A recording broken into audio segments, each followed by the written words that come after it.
Before William Wordsworth came along, poetry was, well, it was a totally different beast. It was often this very elite art form, all locked up in a kind of language that felt completely disconnected from how real people actually talked and lived. So today, we're going to dive into how one man with one incredibly powerful idea didn't just bend the rules, he absolutely shattered them. Okay, just look at this. This comparison says it all. On the left, you've got the old way of doing things. "'Tis eve, and o'er the verdant mead the nymphs do stray." It sounds fancy, sure, but it's totally artificial. I mean, who actually talks like that? But then, look at the right. "I wandered lonely as a cloud." Simple, direct, you feel it instantly. This single side-by-side, well, it captures the entire revolution we're about to unpack. All right, so to really get what Wordsworth did, we first have to understand what he was fighting against. We need to go back to a time when poetry was, for lack of a better word, posh. It was an age of artifice. And the problem really had a name: poetic diction. This was basically a special, made-up language that was only for poetry. It was loaded with all these ornate, flowery words, piz, or, nymph. It built this huge wall between the art and real, everyday life. This wasn't the language people used at the market or with their families. And Wordsworth, he was about to tear that wall down. And this right here, this is the moment the bomb dropped. In 1802, Wordsworth didn't just quietly publish some new poems. Oh no, he published a full-blown manifesto, a passionate argument for a totally new kind of poetry. It was called the Preface to Lyrical Ballads, and he wasn't just suggesting a new style. He was declaring all-out war on the old one. And this gets us to the absolute heart of Wordsworth's revolution. See, it wasn't just about swapping out fancy words for simple ones.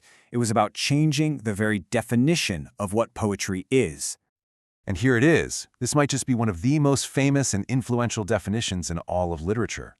For Wordsworth, poetry wasn't about clever rhymes or telling epic stories of gods and kings. No, it was the spontaneous overflow of powerful feelings from emotion recollected in tranquility. The starting point wasn't style. It was real, genuine, human emotion. So, if you dig into that definition, you find this really cool two-step process. First, there's the raw experience itself, that spontaneous overflow, a moment of intense, real feeling. But here's the key. The poem isn't actually written right then and there. It's born later on, when the poet is calm and reflecting on it. That's when memory and imagination get to work, shaping that powerful feeling into art. It's this amazing mix of passion and thoughtfulness. Okay, so if you're going to completely change what poetry is, it only makes sense that you have to change what a poet does, right? And that's exactly what Wordsworth did. He totally redefined the role of the artist. And what's so fascinating is that Wordsworth asked this fundamental question himself. But notice, he asked, what is a poet, not who is a poet. He wasn't interested in making a list of important people. He wanted to get to the very essence of what a poet's function is in this new world of art he was imagining. And this was his answer. The poet, first and foremost, is a man speaking to men. Not some kind of mystical oracle living on a mountaintop, but just a fellow human being. The only real difference is that the poet has a more lively sensibility. They feel things a little more deeply. They have a greater knowledge of human nature and a more comprehensive soul. They feel what we all feel, just with a bit more intensity and maybe a little more insight. So this basically gave the poet a brand new job description. Their mission, should they choose to accept it, was to tear down that barrier we talked about, to use the real language of men, the way we all speak, to find deep, profound truths in the most ordinary parts of life and nature. All right, enough with the theory, right? How does all this big talk actually look on the page? Well, let's take one of his most famous poems, "I Wandered Lonely as a Cloud," which pretty much everyone just calls Daffodils, as our perfect case study.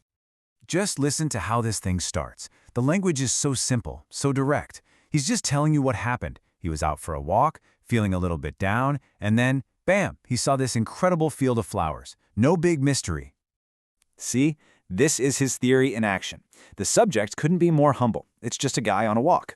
An older poet might have felt they needed to write about a war or a heroic deed, but Wordsworth finds something huge in this simple moment. And the language? It's clear, it's natural. Anyone can understand it, just like he preached. Now let's jump to the very end of the poem, because this is where the real magic happens. He's talking about how, long after that walk was over, when he's just chilling on his couch, feeling kind of empty or thoughtful, the memory of those flowers just pops into his head. And that is the magic trick.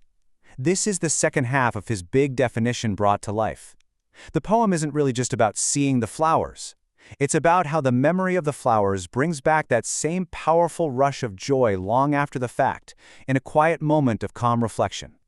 It's the perfect demonstration of emotion recollected in tranquility. So let's step back and look at the big picture here.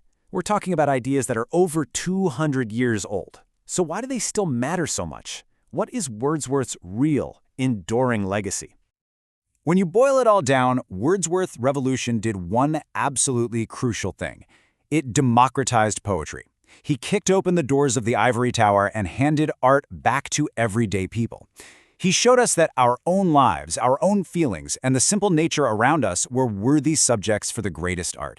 By insisting there's no real difference between the language of poetry and the language of real life, he changed the game forever. And that really leaves us with a final thought to chew on. Wordsworth's Revolution is still echoing all around us. You know, when you hear a songwriter take a simple, personal story and turn it into a song that everybody feels, or when a movie finds this breathtaking beauty in a quiet, everyday moment, that is Wordsworth's legacy at work. So think about it. Where do you see the power of ordinary language and authentic feeling in the art that you love today?